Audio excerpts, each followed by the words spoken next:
soleh dan solihah. Assalamualaikum warahmatullahi wabarakatuh.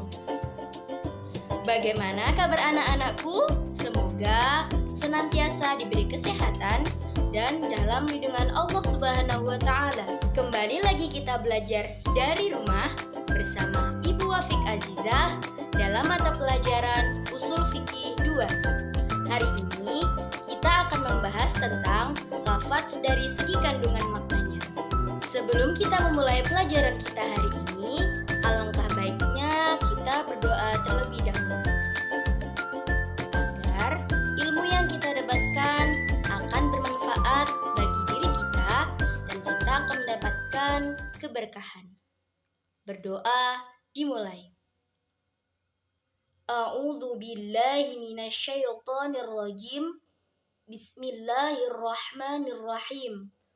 Raditu billahi rabba wa bil islami dina wa bi Muhammadin nabiyya wa rasulah. Rabbi zidni ilma warzuqni fahma. Amin. Anak-anakku yang soleh dan solihah, hari ini kita akan membahas tentang lafaz dari segi kandungan maknanya. Dari lafaz segi kandungan maknanya ini ada beberapa poin di dalamnya yang akan kita bahas. Ada 2 poin. Yang pertama, lafaz am, lafaz khos, dan taksis. Di dalam pembahasan lafaz am, lafaz khos, dan taksis ini ada beberapa pembahasan lagi. Yang pertama, pengertian lafaz am, lafaz khos, dan taksis. Yang kedua, bentuk-bentuk lafaz am, lafaz khos, dan taksis. Dan yang ketiga, penunjukan lafaz am, lafaz khos, dan taksis terhadap anak-anakku yang soleh dan solehah. Ibu mau tanya nih, apa sih yang kalian ketahui tentang lafaz am, lafaz khos, dan taksis ini? Nah, lafaz am ini anak-anak yaitu lafaz yang secara lughawiynya yaitu meliputi semuanya dan berlaku untuk semua satuan atau ifradnya. Jadi lafaz am ini adalah lafaz yang memberikan pengertian umum yang meliputi segala sesuatu yang terkandung di dalam perkataan tersebut yang tidak terbatasi atau dibatasi. Itulah tadi pengertian dari lafaz am. Nah, untuk lafaz khos sendiri yaitu lawan kata dari lafaz am. Lafaz khos ini adalah lafaz yang bersifat tidak langsung, sehingga lafaz ini menunjukkan arti tertentu. Jadi lafaz ini khusus ya anak-anak, yang menunjukkan sesuatu yang terbatas. Contohnya seperti bilangan tertentu, nama-nama, isyarat maupun bilangan. Lain halnya dengan taksis. Taksis ini adalah lafaz yang mengkhususkan. Jadi taksis itu mengeluarkan sebagian dari satuan lafaz am dari ketentuan dalilnya. Oleh karena itu, taksis ini mengeluarkan sebagian apa yang dicakup dalam lafaz am. Nah, itu ya anak-anak pengertian dari lafaz am, lafaz khos, dan lafaz taksis. Pembahasan selanjutnya yaitu bentuk-bentuk lafaz am yang terdiri dari 6 macam.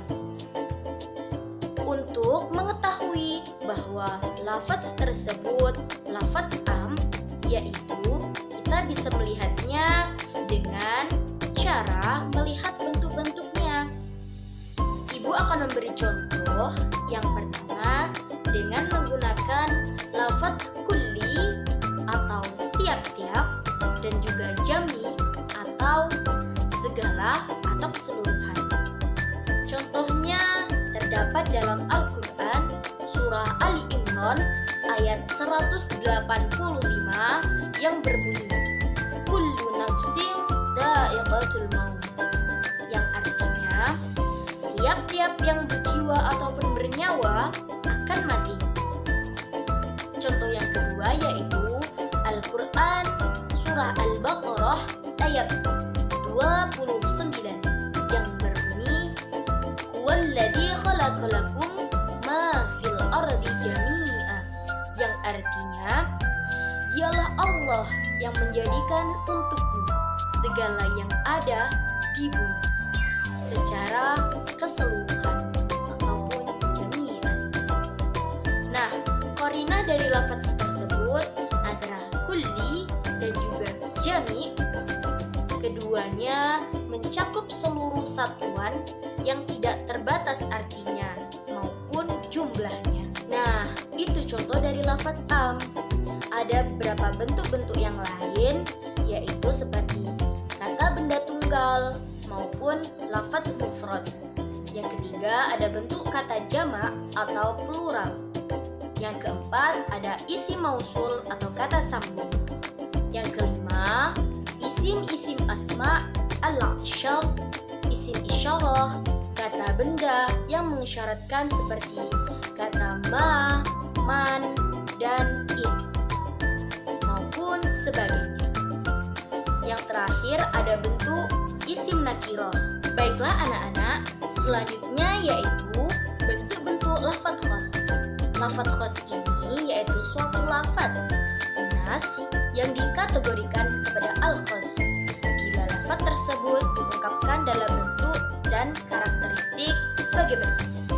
Yang pertama, kita bisa melihatnya dengan diungkapkannya dengan menyebutkan jumlah ataupun bilangan dalam suatu kalimat.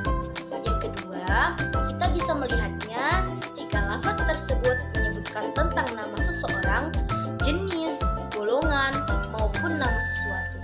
Yang ketiga, kita bisa melihatnya dengan melihat suatu lafaz tersebut yang diberikan batasan atau tidak, dan dengan sifat ataupun idhofahnya.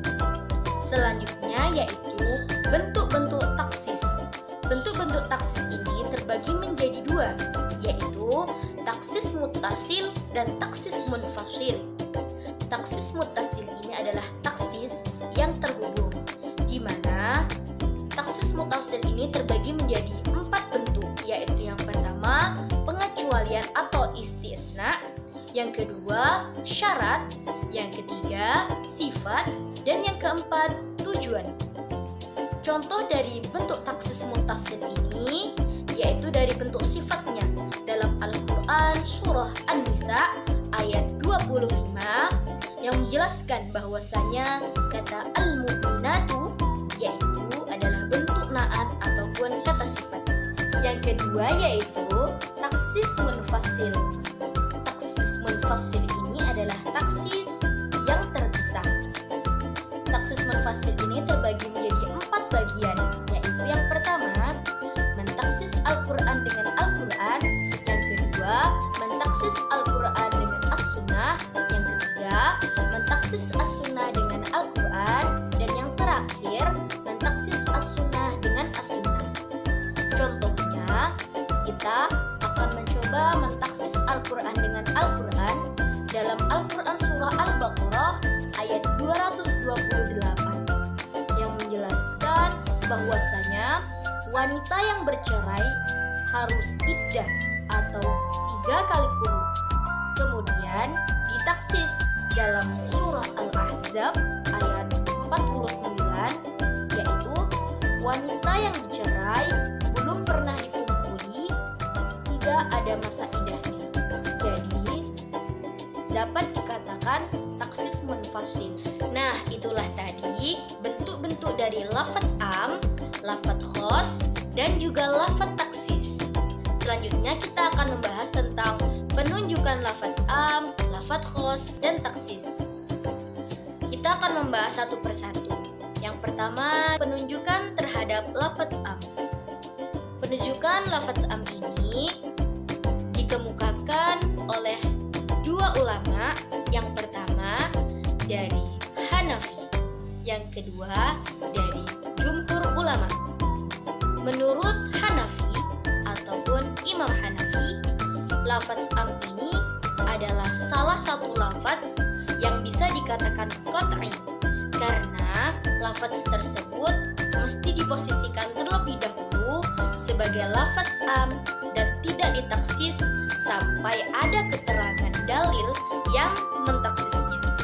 Contohnya, ulama Hanafiyah mengharamkan memakan daging binatang yang disembelih tanpa menyebut basmalah. Nah, pendapat yang kedua dari jumhur ulama.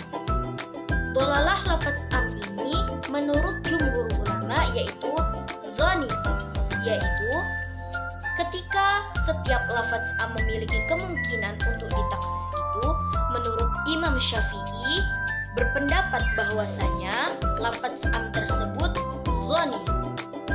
Contohnya, kita boleh memakan makanan dari daging binatang yang disembelih tanpa menggunakan basmalah. Nah, itulah tadi penunjukan lafaz am dari beberapa pandangan ulama. Yang kedua yaitu penunjukan lafaz khos. Dolalah khos ini menunjukkan bahwasanya dolalahnya adalah qat'iyah terhadap makna khusus yang dimaksud dan hukumnya yang ditunjukkan yaitu qat'i, bukan zonni.